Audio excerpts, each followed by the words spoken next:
Paulo, mas enquanto a gente está falando, inclusive, até é um paralelo que vem daquela época, mas de relações exteriores, eu quero passar com você pelo seguinte: a gente teve a seguinte matéria recentemente do New York Times falando que 50 mil tropas russas e norte-coreanas se amontoaram na fronteira russo-ucraniana, na região de Kursk, antes de um possível ataque. Agora, da madrugada de ontem para hoje, a gente tem informações de que esse ataque já ocorre, foi confirmado por oficiais ucranianos, de que os russos, junto com tropas da Coreia do Norte, avançam, estão em contato bélico com posições ucranianas dentro do território russo, aquelas em Kursk, que, recapitulando brevemente para o público, uma incursão que houve, a primeira, onde houve de fato uma incursão, uma invasão ucraniana ao território russo, talvez até para articular algum tipo de condição mais favorável depois em alguma negociação.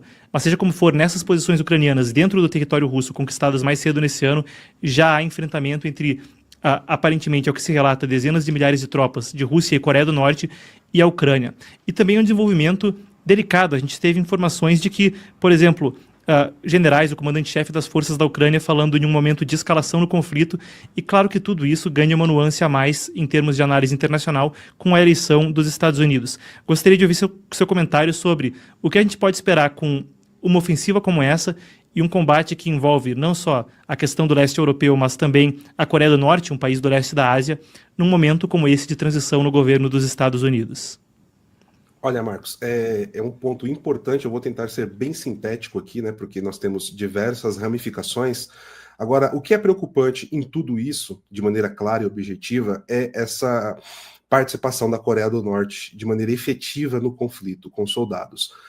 Bom, aqui eu estou talvez no veículo de mídia que melhor entende a estratégia de política internacional chinesa, que é o Epoch Times.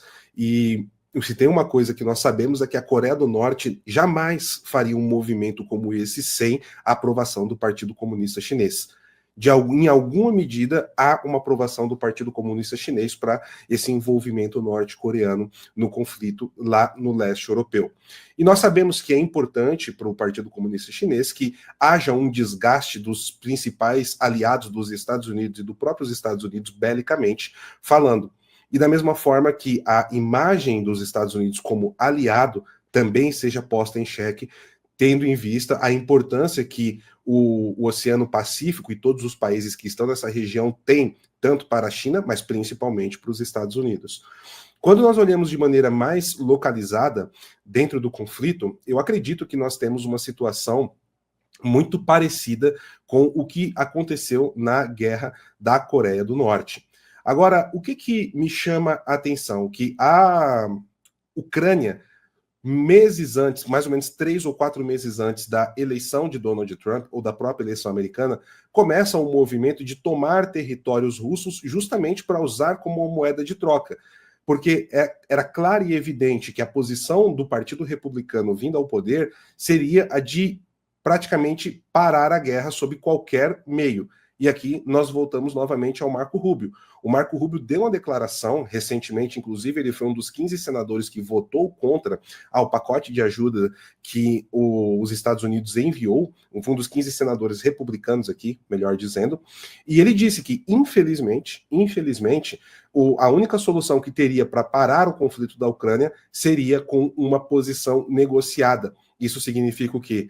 Que claramente a Ucrânia teria que abrir mão de posições territoriais. A Ucrânia faz esse movimento de tentar tomar territórios russos justamente para servir como base de troca.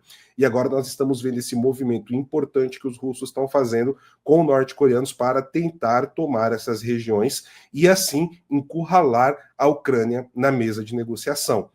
A situação que a Ucrânia tem agora em mãos, ou ela vai ter que colocar um efetivo muito grande para defender essas posições, o que vai ter um custo de vida e até de propaganda e político grande dentro do país, então não sei se a Ucrânia vai conseguir manter essas posições, e por outro lado, internamente também, e na questão política e de própria propaganda, também não será bem visto essa questão de ter que ceder territórios. Nós estamos falando da região do Donbass, nós estamos falando também da Crimeia.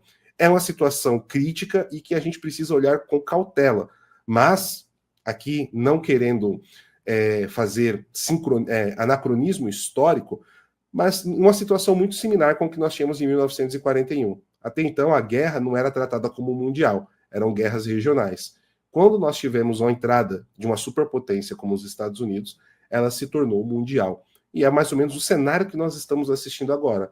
Falta talvez uma grande potência entrar para a gente dar talvez um nome de Terceira Guerra Mundial ou de uma guerra intercontinental, não sei, aqui não quero trazer nenhum alarde para a audiência, mas quando nós olhamos, por exemplo, o conflito no Oriente Médio, no leste europeu, nós percebemos que cada vez mais esses conflitos começam a se aproximar nos interesses, nas pautas, nas articulações entre as frentes que estão envolvidas na guerra.